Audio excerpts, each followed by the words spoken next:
The Zillow price crash is going to flip the real estate wholesaling market. What is up, guys? Zach Ginn here, and in today's video, I want to explain how the Zillow prices that are dropping right now are frankly going to affect the entire wholesaling real estate market and what you can do to actually make more money with this opportunity and not less money. The truth is most wholesalers, they don't know what they're doing, and frankly, they don't want to know what to do. They're the ones that are going to get caught up with the dropping Zillow prices, freak out, and probably lose a lot of business. In the markets where the Zillow housing values have gone down the most are ones that I'm doing really well in virtual wholesaling with because I'm implementing these strategies. Everybody knows the real estate market is rapidly changing. With interest rates going up, real estate prices are kind of going everywhere. There's markets where the real estate prices are going up, Zillow housing values are going down. And really what I want to do today is break down what's going on and how you can get rich with this. And I'm going to show you how you can stay ahead in the wholesaling real estate game. So the first thing we need to talk about are these Zillow housing crashes. There's no secret. The Zillow prices are falling all around the country. In Phoenix, Arizona, it's about 7% down year over year. And there's other cities where the markets aren't as bad, like Dallas, Texas, for example, where the Zillow prices are down about 2% year over year. Heck, there's even worse ones like Austin, Texas. It's almost down 10% year over year. But there are some surprising resilient markets where I have told you time and time again that are pretty much recession proof for wholesaling. For example, Fayetteville, North Carolina, where housing prices are actually up 12% pretty much year over year because it's a military town and it's pretty much recession proof. The truth here is not every single city is going down in housing prices, but everyone goes on Zillow and checks their housing values. So you have to understand every market is different. Now, if you want to figure out what the housing prices are in your local market, just search Zillow space median home price and then your city and it should pop up. One thing I think you need to really understand here is real estate is a very market specific thing. The market in Seattle, Washington is so much different than the one in Miami, Florida. And if you understand this and how to take advantage on each little one, it's going to give you the best chance of wholesaling success. But the one thing I'll let you know is prices are changing everywhere. Some places are going up, some places are going down. It's your ability to adapt to these changes, which is going to show if you're actually going to become successful or not in wholesaling real estate. Now, most of the country, the Zillow prices are going down, and that is affecting your sellers. And most importantly, this is affecting your buyers. I would say currently in the real estate market right now, it's affecting the buyers more. The buyers want more of a discount. The sellers still kind of in la land, and they're starting to accept prices aren't as good as they were before. It's going to take a little bit more time for sellers to really, truly adjust to this because the buyers move very fast. And once the real estate market kind of recovers again, then the buyers are going to be able to buy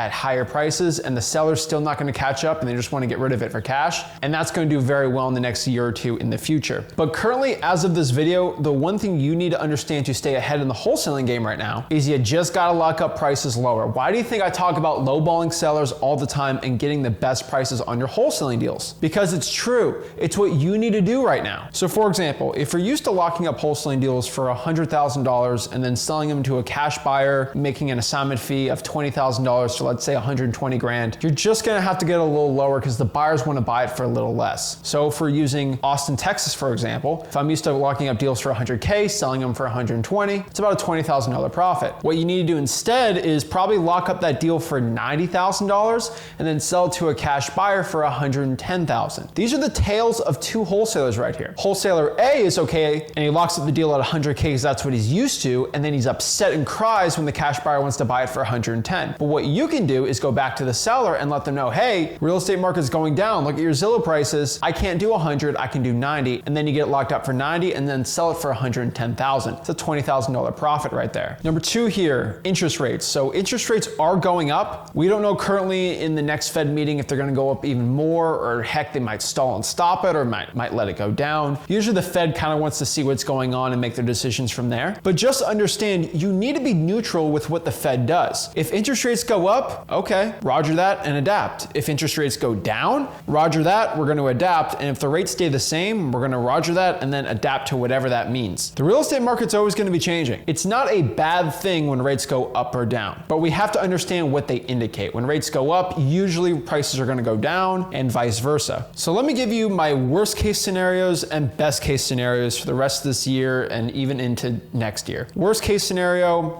I could probably see a 5 to 10% drop if the interest rates just get jacked up like crazy. The Fed wants 2% inflation. I don't see them doing it, but it is a possibility, 5 to 10%. What does that mean? You got to get your deals locked up for 5 5 to 10% lower, no really big deal. That is like worst case scenario in my mind. Most likely, we're probably gonna see a 1 to 5% drop in prices. Nothing crazy, 1 to 5%, just a little lower prices. It really doesn't affect anything at all here. But that's roughly the range I would think would be best. Now, best case scenario, I think real estate stays the same, or heck, it even elevates a little more. But honestly, these best and worst case scenarios don't really affect much. Unless we're in some crazy economic collapse that's gonna happen the next 2 or 3 years, which I don't see happening, outside of like aliens or some crazy natural disaster, I don't really see it going crazy. So what does that mean for you? Prices have crashed, and they might crash even more or not, but really what you have to understand is in this current wholesaling market, especially in real estate, this is a cash buyer's game. The cash buyers have a lot more control when it comes to the deal. Now, maybe if you're used to wholesaling 2 or 3 years ago where the sellers had most of the control and we had to really focus on the sellers and getting the deals, it's kind of opposite. It's a lot easier to get wholesaling deals now, but it's a lot more difficult to get cash buyers to buy a deal at a really good assignment fee price for us. So the moral of the story I want you to focus on here is making lower offers and focusing on cash buyers. Seriously, treat your cash buyers really well. Actually market to cash buyers. Understand your cash buyers. Follow up with your cash buyers. One really important thing you have to do with cash buyers right now, especially if you're struggling to sell your wholesaling deals right now, is to get their buy box. Get a cash buyer, say, hey, what are you looking to buy and at what price ranges? And really understand what they're looking to do and their goals. If you provide them deals that they're really happy with, they're more likely to keep buying from you in the future. So what I'm going to push you watching this video today to do is make a massive push on your cash buyer marketing. This is gonna make you way more assignment fees. You could probably go from making $5,000, $10,000, $15,000 assignment fees to $20,000, $25,000, even $30,000 assignment fees by doing this. Now here's the question. How do I go out here and find cash buyers? Cash sales,